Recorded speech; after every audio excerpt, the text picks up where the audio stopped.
présenter les excuses au nom de Monsieur de Percave, c'est ça? Vous avez la parole, Monsieur Perrault. Ça y est. Voilà, merci. J'en dirai tout à l'heure quelques mots. Je demanderai plutôt les excuses de Monsieur Dugléry. Monsieur le Président, merci d'abord à Monsieur le Vice-président Blanc de nous avoir honoré de sa présence lors de la Commission Finances jeudi dernier.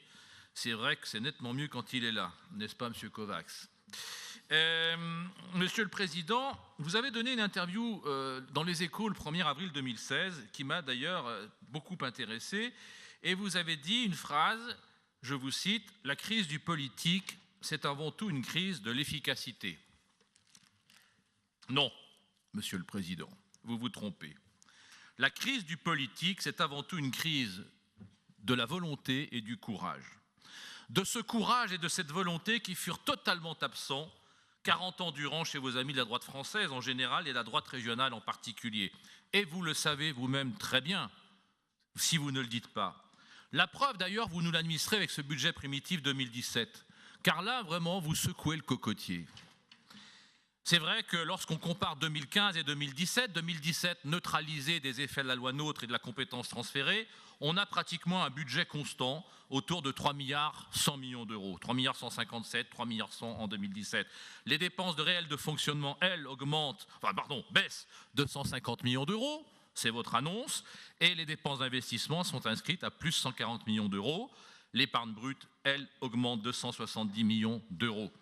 Les chiffres ont été rappelés. Avec un budget primitif comme celui-ci, nous assistons bien au retour de la volonté et du courage politique. Je l'ai déjà dit, c'est un changement de paradigme politique qui nous réjouit. Je reviens maintenant sur les frais de fonctionnement. La semaine dernière, Monsieur le vice-président Blanc, en commission finances, nous a décrit avec quelle rigueur de gestion il travaillait, comment il passait au peigne fin toutes les dépenses de fonctionnement. Bref, il a dit lui-même qu'il se livrait à un vrai travail de bénédictin. Alors, Monsieur le vice-président, vous gagnez en somme votre paradis à Confluence, vous tutoyez le ciel et vous inspirant de la belle devise bénédictine « Ora et labora », nous nous en réjouissons. Objectif donc, 75 millions d'euros d'économies, mais qui seront d'autant plus faciles à trouver si, à l'instar de votre collègue Madame Pécresse en Île-de-France, Monsieur le Président, vous affirmiez votre volonté définitive de ne travailler qu'avec les seules associations sérieuses, ce sont ces mots. C'est-à-dire refuser de subventionner celles qui ne le sont pas, car ne présentant pas de bilan ou présentant un bilan frelaté. Et c'est d'ailleurs le sens du Code général des collectivités territoriales, ou alors en passant par zéro la subvention 2017 à celles qui, au prétexte d'une baisse de leur subvention en 2016, vous ont délivré, Monsieur le Président, un brevet de fascisme ou la croix de fer. Au peigne fin de Monsieur Blanc, il manque encore quelques dents. Un exemple parmi d'autres. Nous avons trouvé cette année 165 000 € pour différentes actions à Rabat-Salé-Kénitra sur le thème du soutien aux femmes vulnérables. Monsieur le Président, je vous rappelle qu'il y a aujourd'hui en France 15% des Français qui vivent sous le seuil de pauvreté, qui sont donc eux aussi vulnérables, et à notre sens, ils ont droit, eux d'abord, à notre soutien. Concernant la fiscalité régionale, baisse de la carte grise, exonération de carte grise pour les véhicules propres, vous dites « le budget 2007 protège nos habitants de toute augmentation d'impôts ». J'ai envie de dire, Monsieur Wauquiez, c'est zéro. En réalité, la baisse est bien modeste, puisque ces deux mesures représentent un bonus fiscal inférieur à 4 millions d'euros. Politique vertueuse, dites-vous, peut-être, mais surtout politique de toute petite vertu.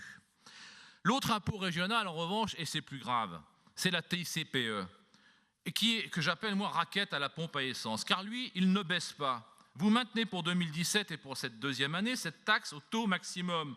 Nul n'a oublié ici la posture de vos amis de droite en 2013 qui vociféraient dans l'hémicycle, qui conspuaient l'exécutif de M. Kéran en dénonçant le tarif maximum socialiste, dénoncé par vos propres amis comme un racket. Vous en souvenez-vous, Monsieur Kovacs? En somme, Monsieur le Président, si je comprends bien, le racket a changé de camp, mais pour nous, le combat n'a pas changé d'âme.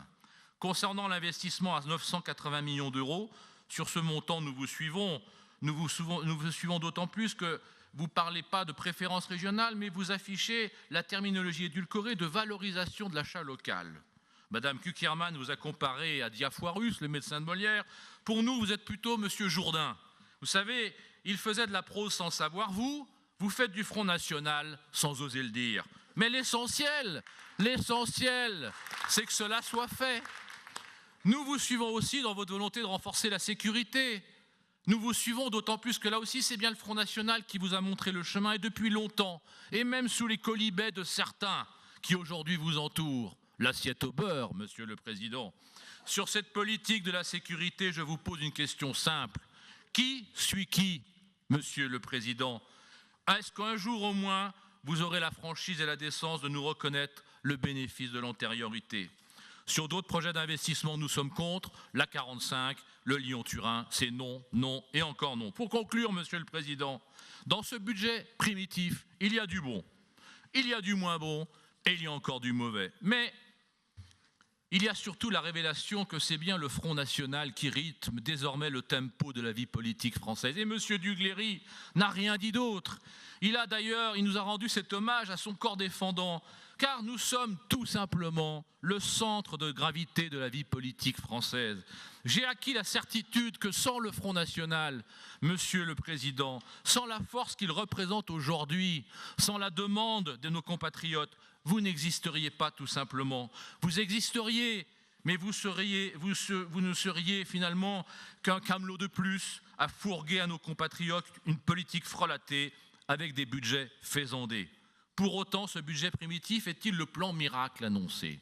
Le New Deal. Le New Deal. Alors là, nous aimons moins, Monsieur le Président, votre tropisme américain. Vos escapades à Las Vegas, le vocable Tech Region, et cette référence à la Grande Dépression américaine des années 30 et à Roosevelt.